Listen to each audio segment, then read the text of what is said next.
Welcome to the special podcast series of Bridging the Gap, where emergency managers and industry experts attending the 2024 International Association of Emergency Managers come together to discuss the current and past challenges facing emergency management.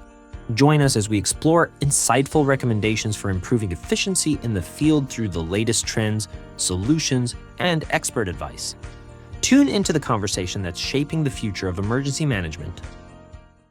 Welcome again, folks, to another Bridging the Gap. And with me, we've got a great panel here. Ron Benedict of DC Health and Shannon McCrone from the U.S. House Sergeant of Arms. And I'll let Shannon introduce herself. Hey, so Shannon McCrone, currently with the House Sergeant at Arms. I am the Testing, Training, and Exercise Program Manager. Come to that role via many avenues, mostly in private and public sector entities. But happy to be there, right? Happy to be there, and we have exciting events coming up, so yes. Yeah, nothing happening in January. It's going to be pretty quiet. Nothing at all. Very quiet in D.C. Yeah. So, Ron, talk to us. Tell us who you are, please. So Ron Benedict with the District's Department of Health, Readiness, Response, and Resiliency Program Manager. Came there via a number of missteps. No, just kidding. I came out of the Fire EMS service, went into National Program Management and Grants Management, was a consultant with the same company that Shannon had been prior to my arrival there, and then got plucked out and accidentally walked into the Department of Health and have remained there ever since. Good deal. Excellent. And I'm Ron Crane, the other Ron. Lots of Rons today, and with SummitET exercises and training and similar background, fire, HAZMAT, EMS, emergency management, a little bit of everything, and now I'm here with Summit, and I get to interview you fine people. So what do you guys think? The podcast, of course, pun intended, Bridging the Gap, but what we're looking at is trying to bridge the gap between the public and the private sector areas. What are the challenges you're seeing right now in terms of your respective roles, and how do we, in air quotes, bridge that gap between folks who are coming on, folks who aren't, as involved, et cetera? So I think with the young generation coming in, I think they are seeing more and more disasters throughout the United States. Yeah. So it's, I would say, easier to get localized experience, whatever that looks like, whether it's hurricanes, tornadoes, landslides, going out with public assistance, with what we call PICO, public assistance canvassing. So a lot of those folks are coming in. I think the hardest and most difficult transition for a lot of them is moving at the speed of government. And so they want to see implementation, They want to see change. And I think the country is kind of mirroring that same thought with the recent elections here. People have seen the tried and true processes that aren't necessarily working and aren't as efficient as they could be. And so I think we owe it to them to make sure we capture that interest and make our processes more efficient. And that was brought up earlier today, not to get political, but there's a definite movement right now, or at very least there's a lot of talk about private versus public, or integrating private sector into the public. And so, to your point, Ron, it's a very interesting time and dynamic that we're living in right now, and it's curious to see how some of that meshes together. Shannon, what are your thoughts? Yeah, I think before I was where I am now, I was with AWS, and I think that there's a real gap here in how we integrate with some of our tech and how we pull that into the public sector. And there's got to be a way to make it happen, but make it happen with more support and more buy-in, because we can use a lot of AI. I know we talked about this. There's a lot of AI here. We're talking about a lot of AI mechanics, but to get through some of the things that hold us back and slow us down in the public side, we can use tech companies' insights and building out processes that would make it faster. And I think that's one of the problems is just there is a lot of bureaucracy and going through old school documents, and the young generation, they want everything on their phone. Everything needs to be here, or it's dismissed. They don't look at it. From that standpoint, both Ron and Shannon, what are you all looking at and seeing in terms of your respective roles what are some of the challenges that are out there, but also what are some of the things that you're advancing and pushing forward in some of those successes?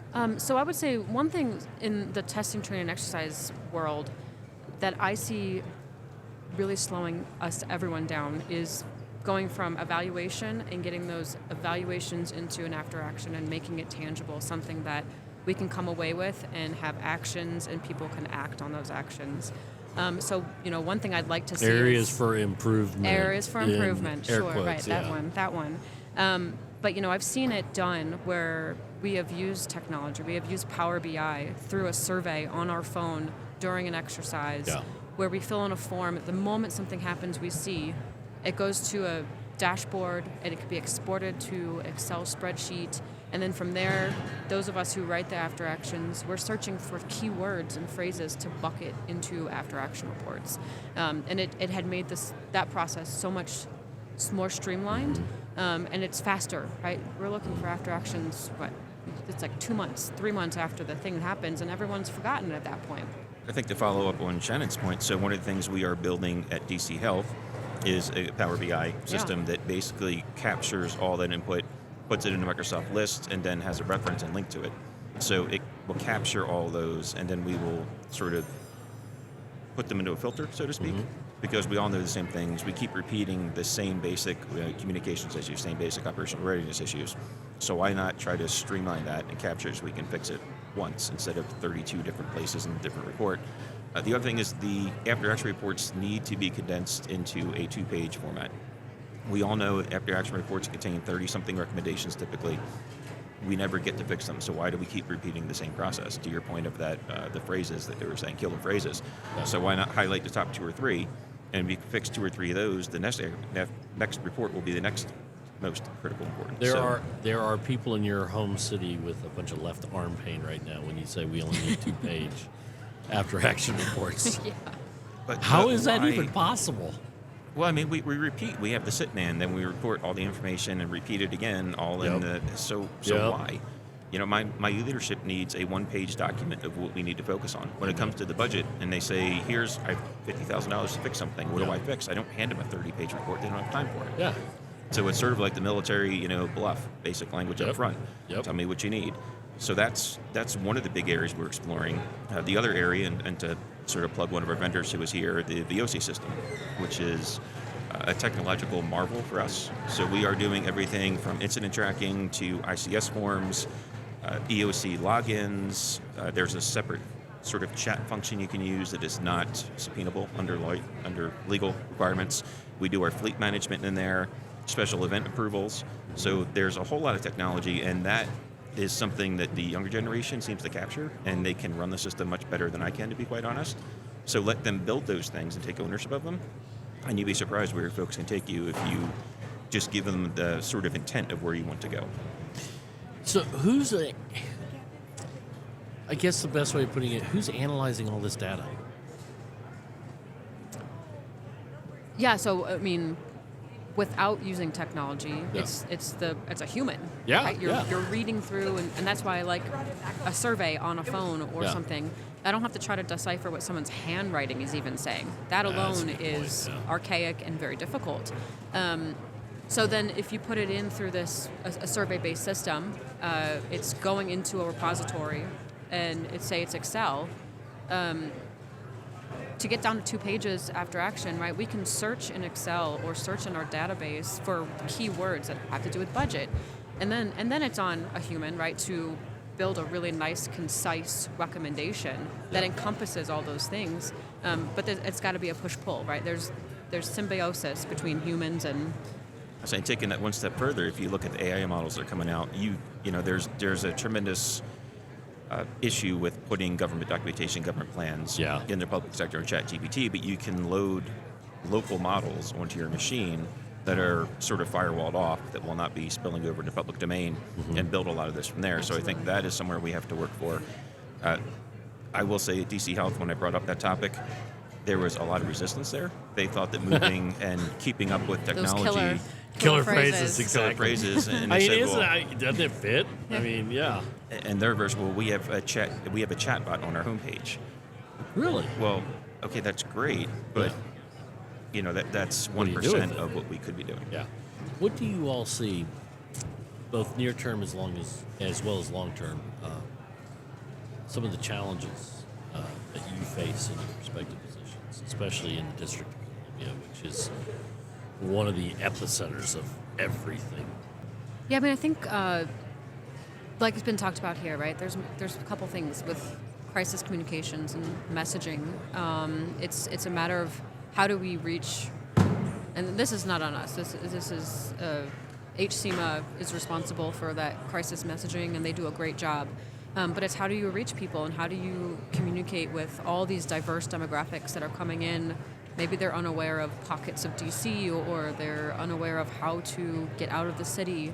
So that to me is one thing that I think is our biggest challenge, is just getting that communication out and educating our guests and our people that are keeping our economy going, how to respond to disaster. I think the big thing for us is anything we do and everything we do is affected in the National Capital Region, what we affectionately call the NCR. NCR, yeah. So everything has to be coordinated. For instance, we can't open a pod first and begin to give out medications before Maryland and Virginia are also ready to do so. So a lot of that coordination, and again, there's efficiencies to be had there. Coming out to the IAEM and meeting with our peers and our colleagues and sitting here and going to these classes together gives us a chance to re-engage and speak to, hey, how do we align our T&E programs? How do we align the grant funding coming out? So instead of me doing a $10,000 exercise, I talk to Shannon, I talk to Patrick, I talk to 10 other people, and suddenly we have $100,000 to do an exercise. And the broad scope and objectives you can accomplish with that can be very, very impressive and much more involved and exciting for folks. Yeah. So the collaboration is just a key, collaboration communication. So That is huge. I want to talk about the engaging. Going back to how do we keep people engaged, like one of the big things here, there's been 4 sessions on these serious games. It's board games to engage our partners and walk through a disaster. And that's something I've been in the field for 14 years. I've never seen. But it engages that younger group too, and it keeps people active, and it's really cool. I love to see where that takes off, to pull everybody in and keep them. You don't want to look at your phone. You're doing work while you're on a tabletop. From that standpoint, Shannon, in terms of bridging the gap, going from folks that have been around the block a few times to these young kids who are just coming up, what advice would you give them? Take a chance. Just dive in. That was how it worked for me. I was waiting tables. I was waiting tables, putting myself through college. I fell in love with this field. So, I was like, I'm going to study this. Yeah. And I was waiting tables to do it. And I ended up working a party that was, this gentleman was retiring from DC Fire. And so I was just joking, oh, what are you doing now? You're going to go travel the world, go to Disney World. I said, no, I'm going to become the emergency manager for a county in the NCR. I was like, oh, that's what I'm studying. And boom, it happened. I got offered an internship. Oh, that's fabulous. But I asked, and I asked questions, and I volunteered for things, and I wasn't above any. I put myself in there. Very well said. Right. Quality versus quantity. Absolutely. And there's a lot to learn in emergency management. They want to be leaders right off the bat, but if they were actually put in that position in a disaster, that's a lot of weight on your shoulders. Yeah. And if you don't have that experience on knowing how to make decisions in critical situations, I mean, there are literally lives online. In our profession, I think, is honestly one of the very few where the status quo and maintaining that status quo is our paramount task. And it doesn't matter if we move heaven and earth. That's what we're supposed to do. I think one of the things that people are afraid of is, I don't have an EM degree, I haven't gone to disasters. I think folks who come to EM from a non-traditional background are often some of the most successful folks in the industry. Agree. I had the woman who sort of mentored me through training exercise was a former wedding planner. If you can handle bridezillas, you can handle just about anything else. I had another gentleman that I was trying to hire who had been a manager at Trader Joe's. And I was like, if you can manage a store and manage employee relations and manage a bunch of folks just crashing your store at 5 p.m. on Monday night and inventory and logistics and supply chain, and really like, I will hire you based on skill sets. I don't need to say, do you know how to operate an EOC. Like Absolutely. so figure out how to transfer those skills on paper, and they say you 30 seconds to get a resume reviewed by somebody. Yeah. Having hired a bunch of people, that's very true. So make sure you sit with somebody who has been a hiring manager, not just your friend who is a grammar editor. Slow to hire, quick to fire Yeah. is the phrase I've heard. So, yeah. And the other thing to follow up on your point, and I'm sure you from the fire service days, is if you are wondering who's going to pick up the room and sweep the floor, pick up the room and start sweeping. Yep. Because it's Right. you. I couldn't have said it better myself. That's what I want, and that's the emergency management community for the most part.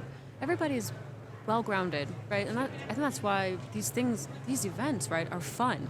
Yeah. Everyone's in it for the same. Everyone's motivated by making their community better and being above themselves, right? I mean, there are going to be those The collective. people who aren't, but it's a collective of like just down to earth people. Yeah. From your perspective, where do you see the community, the industry, the profession going? Ron. So I think it's so broad right now, whether or not you are looking at lines of business from a bank emergency management standpoint, or you are over at Walmart deploying their EOC or their stores that they stand up. There is something for everybody here. Yeah. So going back to that sort of non-traditional, if you have a desire to help other people, Yeah. and you have a desire to get out there and you don't mind being on the road and being a little dirty and crawling around in a tent sometimes and not sleeping in a 5-star hotel like the one we're at right here, there is a path for you. Find a Thank you, mentor. IAEM. Yes, really. So there is a path for you. Find somebody, and I did this early on, is look at the folks on LinkedIn Yeah. who do the things that you want to do. See how they got there, see what their certifications are, and connect with them. Reach out to them, have a conversation with them, have a coffee with them, and you'd be surprised where it's going to lead, because most EMs, because they are people who want to help other people, also want to help the people coming up behind them. Yeah. So In the couple minutes that we have left, if you could wave your magic EM wand, what would you do? Anything. I would say, if I could wave my magic wand, unending support for the field at every level of government, business, and with that, the funding to support those organizations. I love it. I like that. Ron.